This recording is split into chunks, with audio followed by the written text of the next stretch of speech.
خوش نصیب لوگ وہ جن کو نصیب ہو صحبت اللہ۔ راہ ولی میں وہ تاثیر دیکھی، بدلتی ہزاروں کی تقدیر دیکھی۔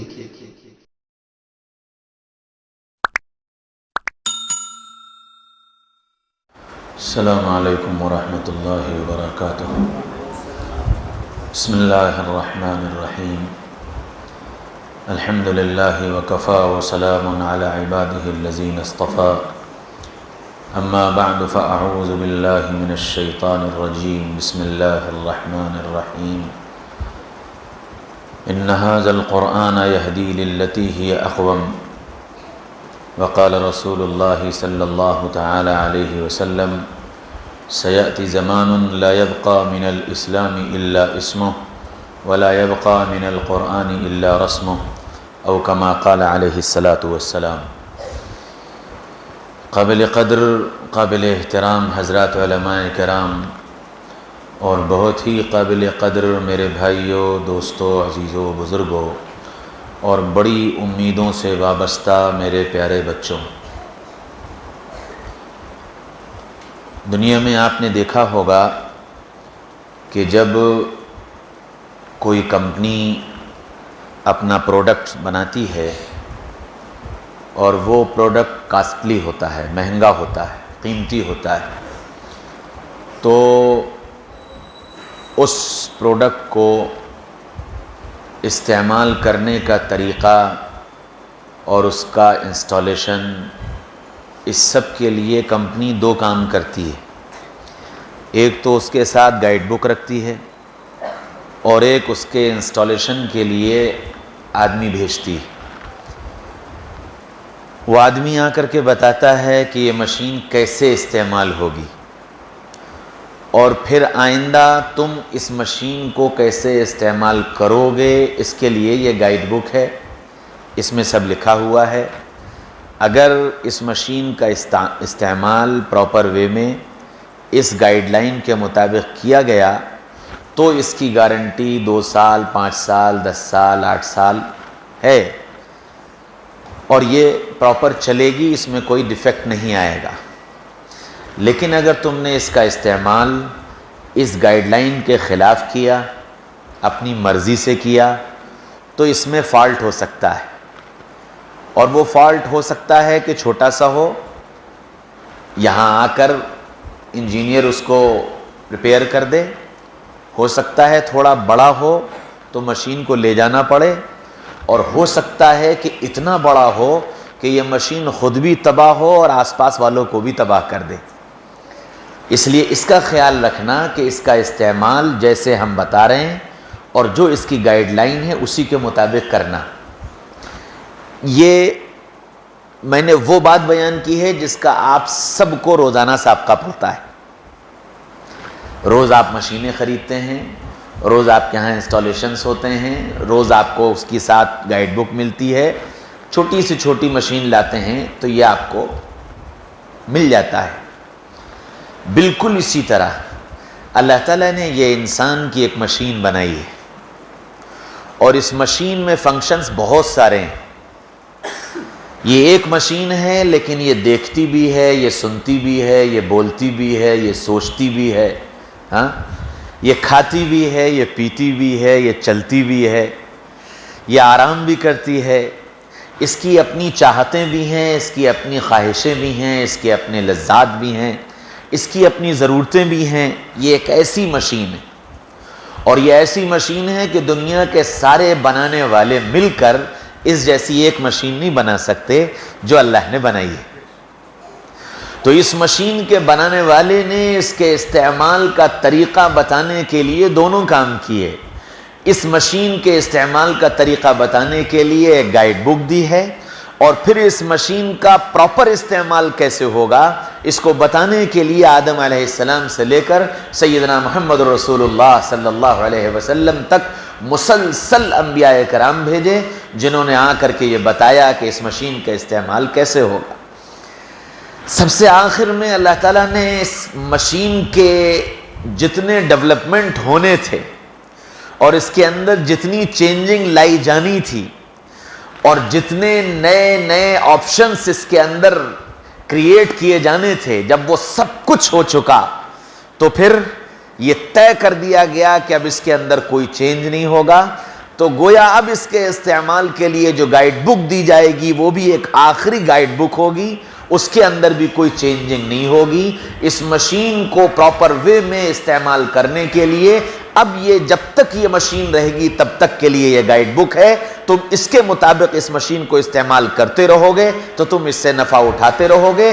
وہ گائیڈ بک قرآن کی شکل میں اللہ تعالیٰ نے ہمیں اور آپ کو عطا فرمائی ہے، اور اس قرآن کے اندر اس مشین کے پراپر استعمال کا طریقہ بتایا ہے کہ یہ مشین کیسے استعمال ہوگی. چنانچہ چونکہ یہ مشین دیکھتی ہے تو قرآن نے بتایا کہ یہ مشین کیسے دیکھے گی. قل للمؤمنین یغضوا من ابصارہم وقل للمؤمنات یغضضن من ابصارہن. ان ایمان والے مردوں سے کہیے کہ یہ اپنی نگاہوں کو جھکا کر رکھا کریں، اور ان کی عورتوں سے کہیے کہ یہ اپنی نگاہوں کو جھکا کر رکھا کریں. یہ مشین سنتی بھی ہے تو حکم دیا گیا وَإِذَا قُرِئَ الْقُرْآنُ فَاسْتَمِعُوا لَهُ وَأَنصِتُوا لَعَلَّكُمْ تُرْحَمُونَ کہ جب قرآن پڑھا جائے تو خاموشی کے ساتھ اس کو سنا کرو. اور یہ چونکہ یہ مشین بولتی بھی ہے تو اس کے بول کی حفاظت بھی کا حکم دیا گیا کہ اپنے بول کی حفاظت کرنا. وہ بولنا جو اللہ کو پسند ہے، وہ نہ بولنا جو اللہ کو ناپسند.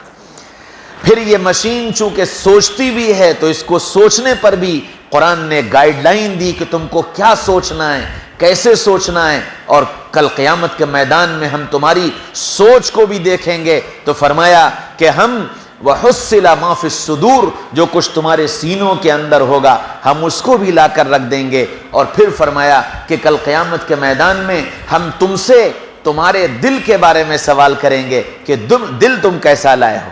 الا من اتى اللہ بقلب سلیم. ہمارا مطالبہ تم سے صرف پاک صاف دل کا ہے.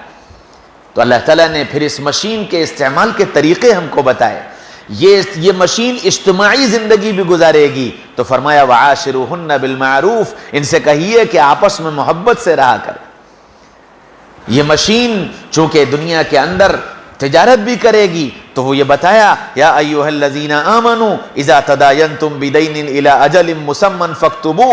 جب تجارت کرو اور لین دین کرو تو اس لین دین کو لکھ لیا کرو. تجارت کرو گے تو پیسوں کی بھی ضرورت پڑے گی تو یہ بھی بتایا یا ایھا الذین آمنوا اتقوا اللہ وذروا ما بقی من الربا. اے ایمان والوں تجارت کرنا، پیسے کی ضرورت پڑے لینا، لیکن سود پر پیسہ مت اٹھانا.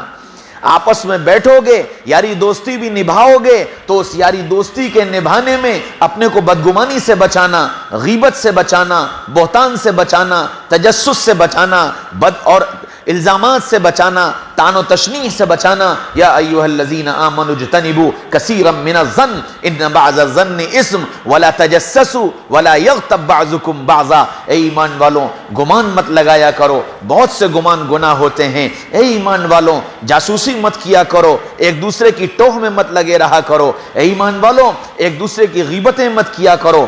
یاری نبھانا تو اس طرح نبھانا کہ اپنی بات کرنا، سامنے والے کی بات کرنا اور اللہ کی بات کرنا. میں موجود ہوں میری بات کرو، تم موجود ہو اپنی بات کرو. اللہ موجود ہے اللہ کی بات کرو.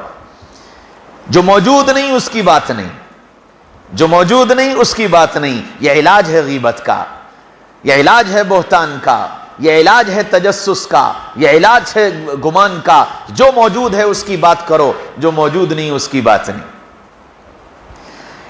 اس مشین میں چونکہ میل بھی ہے اور فیمیل بھی ہے تو فیمیل کو کیسے زندگی گزارنی ہے. فرمایا یدنین علیہن من جلابیبہن ان کی عورتوں سے کہیے کہ یہ اپنے کو پردے میں چھپا کر رکھا کریں. ولا تبرجن تبرج الجاہلیت الاولی زمانے جاہلیت کی طرح سر بازار نہ پھیرا کریں. تو قرآن مکمل گائیڈنس دینے کے لیے آیا ہے. پھر ان میل فیمیل کے آپس کے ملنے سے نیکسٹ جنریشن وجود میں آئے گی جس کو اولاد کہتے ہیں. تو اولاد کی تربیت کیسے کرنی ہے. یا بنیا لا تشرک باللہ ان الشرک لظلم عظیم. اماں کی ذمہ داری، ابا کی ذمہ داری کہ اس بیٹے کے دل میں اللہ کی محبت کو راسخ کیا جائے، اس کی توحید کو راسخ کیا جائے، اس کی وحدانیت کو راسخ کیا جائے اور اس آنے والے بچے کو شرک سے بچایا جائے، اللہ کے ساتھ کسی کو شریک کرنے سے بچایا جائے. پہلی ذمہ داری ڈالی گئی. پھر فرمایا کہ یہ بچہ بڑا ہوگا، اسکول جائے گا، کالج جائے گا، ہوٹلوں میں جائے گا، بازاروں میں جائے گا، ان ساری جگہوں پر جہاں اس کا باپ اسے نہیں دیکھے گا، اس کی ماں اسے نہیں دیکھے گی، اس کے بڑے اسے نہیں دیکھیں گے، تو پھر اس مشین میں فالٹ نہ ہو اور اس مشین کا یوز غلط نہ ہو جائے، اس کو کیسے بچایا جائے؟ یا بنیا انہا ان تکو مثقال حبۃ من خردل فتکن فی صخرۃ او فی السماوات او فی الارض یأتی بها اللہ، میرے بچے اس بات کا خیال رکھنا کہ تم کہیں چلے جاؤ، آسمانوں میں چلے جاؤ، زمینوں میں اتر جاؤ، دریاؤں میں چلے جاؤ، پہاڑوں کے پیچھے چلے جاؤ، تم کوئی کام کرو گے وہ رائی کے دانے کے برابر کیوں نہ ہو، تمہارا رب جس دن تمہارے اس کام کو تمہارے سامنے لا کر رکھنے کا ارادہ کرے گا، یاتی بہ اللہ، وہ تمہارے سامنے لا کر رکھ دے گا۔ اس تصور کے ساتھ جینا، جہاں جاؤ گے یہ مشین پراپر وے میں چلے گی، یہ مشین غلط نہیں دیکھے گی، یہ مشین غلط نہیں بولے گی، یہ مشین غلط نہیں سنے گی۔ اگر یہ سبق اتار دیا گیا، یہ سبق پڑھا دیا گیا کہ اس گائیڈ بک میں اس مشین کو جب اس طرح ہم میدان عمل میں اتاریں گے تو کس طرح اس کو غلط استعمال سے روکا جانا ہے۔ پھر تیسری ہدایت دی گئی کہ اس مشین کا پراپر وے کیا ہے، یہ اس کو بتاؤ۔ یا بنی اقم الصلاۃ وامر بالمعروف وانہ عن المنکر واصبر علی ما اصابک ان ذلک من عزم الامور، میرے بیٹے نمازوں کو قائم کرنا، نمازوں کو قائم کرنا، بھلائی کا حکم کرنا، بھلائی پر چلنے والے بننا، برائی سے بچنا اور برائی سے روکنا۔ اور دیکھو تم جب یہ سب کام کرو گے، تم نمازیں قائم کرو گے، تم اچھائی کی دعوت دو گے، تم برائی سے روکو گے، تم اچھائی پر چلو گے، تم برائی سے بچو گے، تو آزمائش آئے گی، امتحان آئیں گے، طرح طرح کے فالٹ کیے جانے کے اسباب پیدا ہوں گے۔ ایسے اسباب میں اللہ کے لیے صبر کرنا، وَاصْبِرْ إِنَّ ذَلِكَ مِنْ عَزْمِ الْأُمُورِ، کہ جم جانا، جو تم کو بتایا گیا بس اتنا کرنا، جس سے روکا گیا اس سے رک جانا، جو کرنے کا حکم دیا گیا اسے کر لینا۔ ہے یہ بڑا مشکل کام، ہے یہ بڑا مشکل کام، ان ذالک من عزم الامور، بہت بڑا کام ہے، لیکن اگر کر لے جاؤ گے تو اللہ تعالیٰ تم کو کامیاب کر دے گا۔ اس مشین کو چونکہ ضرورت پڑتی ہے کولیبریشن کی، اسے ضرورت ہے دوستی کی، اسے ضرورت ہے ساتھ کی، تو پھر دوست کیسے بناؤ؟ فرمایا یا ایھا الذین آمنوا اتقوا اللہ وکونوا مع الصادقین، اے ایمان والوں اللہ سے ڈرنا، سچے بن کر جینا اور سچوں کے ساتھ رہنا، سچوں کو دوست بنانا، جھوٹوں سے دوستی مت کرنا، جھوٹوں سے تعلق قائم مت کرنا۔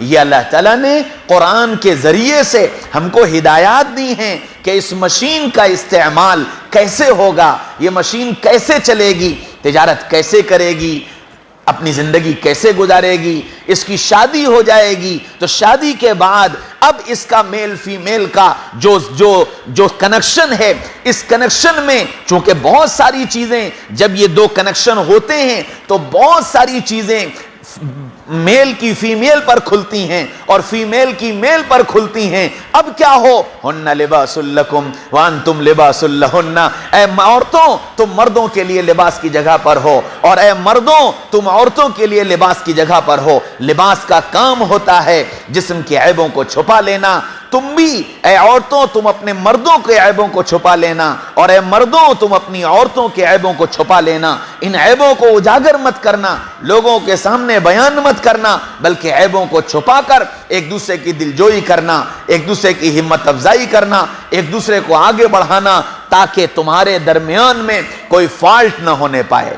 اگر تم نے ایک دوسرے کے عیبوں کو اچھالنا شروع کر دیا، ایک دوسرے کے عیبوں کو گانا شروع کر دیا، ایک دوسرے کے عیبوں کو کہنا شروع کر دیا، تو یاد رکھو اس مشین میں فالٹ ہو کر رہے گا۔ اور پھر یہ ایسا فالٹ ہے جس فالٹ کو لوگ اگر دور کرنا چاہیں گے تو دور نہیں ہو پائے گا، یہاں تک کہ زندگیاں بکھر جائیں گی۔ قرآن ہدایات دیتا ہے، قرآن بار بار کہتا ہے کہ تم خاص طور سے مدرسے کے پڑھنے والے، قرآن کا علم حاصل کرنے والے، حدیث کا علم حاصل کرنے والے، اور پھر آگے ان کے نام سے جڑنے والا لقب عالم اور مولانا، جب تم اس درجے پر پہنچ جاؤ تو تمہاری زندگی کیسی ہو؟ فرمایا انما یخشی اللہ من عبادہ العلماء، کہ علماء وہ ہیں جو اللہ سے ڈرتے ہیں۔ خشیت اختیار کرنا، اور یہ خشیت کیسے آئے گی؟ وَاتَّبِعْ سَبِيلَ مَنْ أَنَابَ إِلَيَّ ثُمَّ إِلَيَّ مَرْجِعُكُمْ فَأُنَبِّئُكُمْ بِمَا كُنْتُمْ تَعْمَلُونَ. یہ خشیت آئے گی انابت اختیار کرنے سے، اللہ کا تعلق اختیار کرنے سے، ایسے لوگوں کی اتباع اختیار کرنے سے جو انابت اختیار کرنے والے ہیں، اللہ کے سامنے رونے دھونے والے ہیں. ان کی غلامی کرنے سے، ان کی جوتیاں سیدھی کرنے سے، ان کے سامنے اپنے کو چھوٹا بنا دینے سے اللہ تمہارے اندر یہ صلاحیتیں پیدا کر دے گا. تم علم حاصل کر رہے ہو، یہ معمولی دولت نہیں ہے. تو قرآن ایک مکمل گائیڈ بک ہے جو ہر قدم پر ہماری رہبری کرنے کے لیے آیا ہے. اسی وجہ سے علماء نے لکھا ہے کہ دنیا کی واحد کتاب ہے جو زندہ کتاب ہے. قرآن زندہ کتاب ہے، اور ایسی زندہ کتاب ہے کہ قیامت تک انسانی زندگی میں جتنے مسائل آئیں گے اللہ نے ان سارے مسائل کا حل قرآن کے اندر رکھا ہے. اور وہ مسائل کا حل جس دور میں مسائل آئیں گے اس دور کے ایسے علماء پر جن کا اللہ سے تعلق ہے، جن کے سینوں پر اللہ نے قرآن کو کھول دیا ہے اور علم وہابی اور علم لدنی عطا کر دیا ہے، اللہ ان کے سینوں پر قرآن کے ان علوم کو کھولیں گے جو اس زمانے کے آنے والے مسائل کا حل قرآن کی روشنی میں پیش کریں گے. تب سمجھ میں آئے گا کہ یہ قرآن کیسی عظیم الشان کتاب ہے. جس دور میں آپ قرآن اٹھاؤ گے، جن حالات میں آپ قرآن اٹھاؤ گے، اپنے مسئلے کا حل قرآن میں ڈھونڈو گے، وہ تمہارے مسئلے کا حل قرآن میں ملے گا. تمہارے اندر پاور بنی رہے، تمہارے اندر جو اسٹیمنا ہے، جو طاقت ہے وہ بنی رہے. اس طاقت کو بنائے رکھنے کے لیے کیا کرنا ہے؟ قرآن کہتا ہے اس طاقت کو بنائے رکھنے کے لیے تمہیں اپنے اللہ سے اپنے کنیکشن کو مضبوط رکھنا ہے. فَاذْكُرُونِي أَذْكُرْكُمْ، تم مجھے یاد کرتے رہو گے میں تمہیں یاد کرتا رہوں گا. کتنا یاد کرو؟ فَاذْكُرُوا اللَّهَ ذِكْرًا كَثِيرًا، کثرت سے مجھے یاد کرنا. تمہارا کنیکشن میرے پاور سسٹم سے جڑا رہے گا اور میں تمہاری ہر قدم پر نگہداشت بھی کرتا رہوں گا اور مدد بھی کرتا رہوں گا اور ساتھ بھی دیتا رہوں گا. اور تم اگر اس فکر کے ساتھ چلتے رہے تو پھر تمہاری نماز، تمہارا قرآن، تمہارا ذکر، تمہاری دعا، تمہارے اعمال، یہ سب ہمارے دربار میں مقبول ہوں گے اور ہم اپنے یہاں منتخبین میں تمہارا شمار فرما کر تمہاری زبان سے نکلی ہوئی باتوں کو پورا کریں گے. جس کو نبی پاک صلی اللہ علیہ وسلم نے فرمایا لو اقسم علی اللہ لابرہ، یہ وہ بندے ہیں کہ اگر اللہ کی ذات پر کسی بات کا قسم کھا لیں تو اللہ ان کی قسم کو پورا کر دے. اس درجے تک پہنچنا ہے. معمولی چیز نہیں ہے قرآن کا علم مل جانا، معمولی چیز نہیں ہے قرآن کا سینے میں آ جانا. میرے بھائیوں، دوستوں، عزیزوں، بزرگوں اور میرے پیارے بچوں، اللہ نے قرآن کی یہ جو دولت دی ہے، ابھی قرآن کو تم نے پڑھا ہے، ابھی قرآن کو تم نے پڑھا ہے، ابھی اس قرآن پر عمل کرنا ہے، اس قرآن پر عمل کرنا ہے، پھر اس قرآن کو دنیا کے بسنے والے انسانوں تک پہنچانا ہے. اللہ نے تم کو حافظ قرآن بنایا، اللہ وہ دن لائے کہ تم عالم قرآن بنو، اللہ وہ دن لائے کہ تم ناشر قرآن بنو، تمہارے ذریعے سے لوگوں تک قرآن پہنچے. اور قرآن کا پہنچانا کیا ہے؟ قرآن والی زندگی پہنچا دو، قرآن والی زندگی پہنچا دو کہ قرآن پڑھنے والا جھوٹ نہیں بولتا، قرآن پڑھنے والا غیبت نہیں کرتا، قرآن پڑھنے والا بدنگاہی نہیں کرتا، قرآن پڑھنے والا اللہ کے احکامات کی نافرمانی نہیں کرتا، قرآن پڑھنے والا ماں باپ کی خدمت کرتا ہے. قرآن نے یہ بھی بتایا کہ جب تم میل فیمیل کے کنیکشن میں آ کر اور پھر ایک نئی اولاد وجود میں آئے تو اولاد کے ساتھ کیا کرنا، میں نے پہلے عرض کیا، اولاد کو ماں باپ کے ساتھ کیا کرنا یہ بھی اللہ نے بتا دیا. وَقَضَىٰ رَبُّكَ أَلَّا تَعْبُدُوا إِلَّا إِيَّاهُ وَبِالْوَالِدَيْنِ إِحْسَانًا، ماں باپ کے ساتھ احسان کا معاملہ کرنا. اما يبلغن احدهما الكبر احدهما او كلاهما، دونوں بڑھاپے کو پہنچ جائیں یا ان میں سے ایک بڑھاپے کو پہنچ جائے. ولا تقل لهما اف، تو ان سے اف بھی مت کہنا. ولا تنہرهما، انہیں جھڑکنا مت. وقل لهما قولا كريما، ان سے پیار کی، ان سے پیار کی، پیار کے انداز میں باتیں کرنا، پیار کی، پیار کے انداز میں باتیں کرنا. قل لهما قولا كريما واخفض لهما جناح الذل، اور ان کے سامنے اپنے بازوؤں کو پست کر دینا، اپنے کو بے قیمت بنا دینا، بے حیثیت بنا دینا، اور ایسی خدمت کرنا کہ دعا کے لیے کہنا نہ پڑے، دعا ان کی زبانوں سے نکل پڑے. ایسی خدمت کرنا، ایسی اطاعت کرنا، ایسے ان کے دل کو ٹھنڈا کرنا کہ ان کی زبانوں سے اور ان کے دل سے تمہارے لیے دعا نکل پڑے. ماں کے سینے سے ماں کے دل سے دعا نکل گئی, اللہ نہ جانے کہاں سے کہاں پہنچا دیتا ہے. حضرت موسیٰ علیہ السلام نے دعا کی کہ یا اللہ جنت میں میرا ساتھی کون ہوگا, مجھے دنیا میں اس سے ملا دے. جنت میں میرا ساتھی کون ہوگا, مجھے دنیا میں اس سے ملا دے. اللہ نے کہا اچھا جاؤ فلاں بستی میں ایک گوشت بیچنے والا ہے, وہ تمہارا جنت کا ساتھی.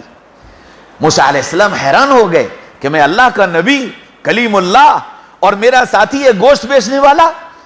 اللہ نے کہا چلے گئے, ڈھونڈتے ڈھونڈتے بستی میں پہنچے, گوشت کی دکان پر پہنچ گئے. وہ بیٹھا ہوا گوشت کاٹ رہا تھا, گوشت بیچ رہا تھا, یہاں تک کہ اس کا گوشت ختم ہوا, تھوڑا سا گوشت بچا, اس نے اٹھا کر تھیلے میں ڈالا, اپنی دکان سمیٹی, کپڑے بدلے, دکان بند کی, چل دیا. موسیٰ علیہ السلام نے اسے سلام کیا, کہا بھائی میں مسافر ہوں, آج رات یہاں قیام کرنا چاہتا ہوں, کیا تم مجھے اپنے گھر ٹھہراؤ گے؟ میں نے کہا جی بسم اللہ. وہ اپنے گھر لے گیا. موسیٰ علیہ السلام اس کے گھر پہنچ گئے, حیران تھے کہ اللہ نے اس کو میرا جنت کا ساتھی کیسے بنا دیا. ایک عام سا آدمی, گوشت بیچنے والا آدمی. اس کے گھر پہنچے, گھر پر دیکھا, وہ اندر داخل ہوا, اپنا سامان رکھا, ایک چارپائی لائی, چارپائی بچھائی, بستر لگایا, پھر اندر گیا, ایک بڑھیا کو گودی میں لایا, لا کر بستر پر لٹا دیا, پھر چولہا جلایا, اپنے ہاتھ سے کھانا بنایا, کھانا بنا کر کے کھانا لایا, پھر اس بڑھیا کو اپنے سینے سے ٹیک لگا کر بٹھایا, اپنے ہاتھوں سے لقمہ لقمہ کر کے اس کو کھانا کھلانا شروع کیا, اس کو پانی پلایا, اس کا پیٹ بھر گیا, اس کا منہ صاف کیا, اس کو سیدھا لٹایا. اور جب وہ لٹایا تو ماں کچھ بولنے لگی, ماں کچھ بولنے لگی. وہ بولے جا رہی تھی لیکن موسیٰ علیہ السلام کے کچھ سمجھ میں نہیں آ رہا تھا. جب وہ سارے عمل سے فارغ ہو گیا, پوچھا نوجوان یہ کون ہے؟ کہنے لگا کہ یہ میری ماں ہے. کہ اچھا تم نے اسے کھانا کھلایا, اس کا منہ صاف کیا, اس کو پانی پلایا, پھر اس کو تم نے لٹایا, یہ کچھ بول رہی تھی, کیا بول رہی تھی؟ تو وہ کہنے لگا اجی جانے بھی دو, ماں جو ٹھہری. کہتے پھر بھی کیا کہہ رہی تھی؟ کہ بس جانے دو, ماں جو ٹھہری. ارے بتاؤ تو صحیح, کہہ کیا رہی تھی؟ 60 سال سے زیادہ ہو گئی ہے, سٹیا گئی ہے, دماغ کام نہیں کرتا, ایسی ویسی بولتی رہتی ہے, جانے بھی دو. موسیٰ علیہ السلام نے بتا تو صحیح کہہ کیا رہی تھی.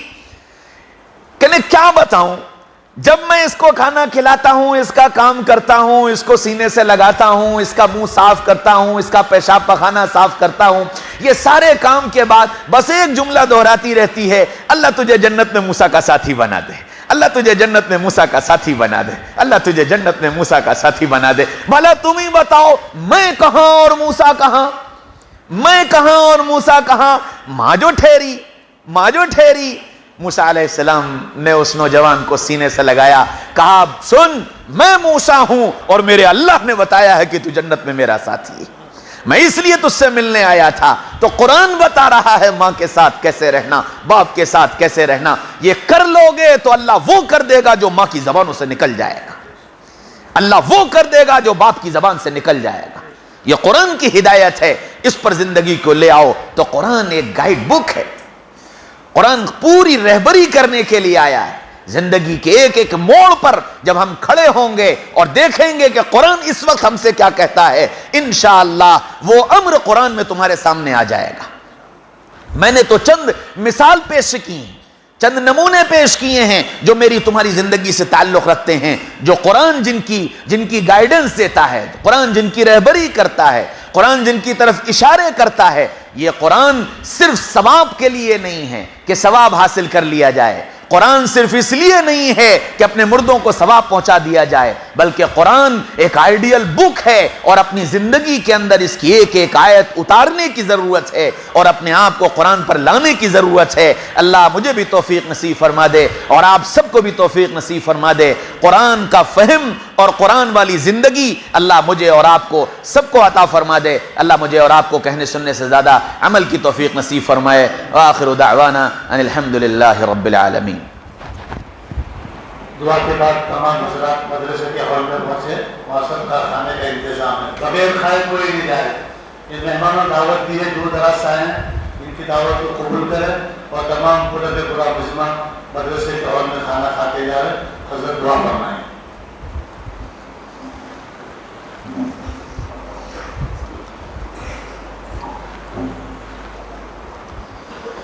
الحمد لله رب العالمين الحمد لله رب العالمين الحمد لله رب العالمين اللهم صل على سيدنا محمد وعلى آل سيدنا محمد وبارك وسلم إلهكم إله واحد لا إله إلا هو الرحمن الرحيم وعنت الوجوه للحي القيوم يا أحد الصمد الذي لم يلد ولم يولد ولم يكن له كفوا أحد يا أرحم الراحمين يا مالك الملك يا قاضي الحاجات يا دفع البليات لا إله إلا أنت سبحانك إنا كنا من الظالمين ربنا آتنا في الدنيا حسنة وفي الآخرة حسنة وقنا عذاب النار یا اللہ ہمارے اس جمع ہونے کو قبول فرما، اس کہنے سننے کو قبول فرما، جو کوتاہیاں ہوئیں انہیں معاف فرما۔ یا اللہ یہ طلبہ جنہوں نے تیرے کلام کو اپنے سینے میں محفوظ کر لیا، اے اللہ اپنے کرم سے ان کو قبول فرما اور ان کو مبارک فرما اور ان کی زندگی کو باسعادت بنا۔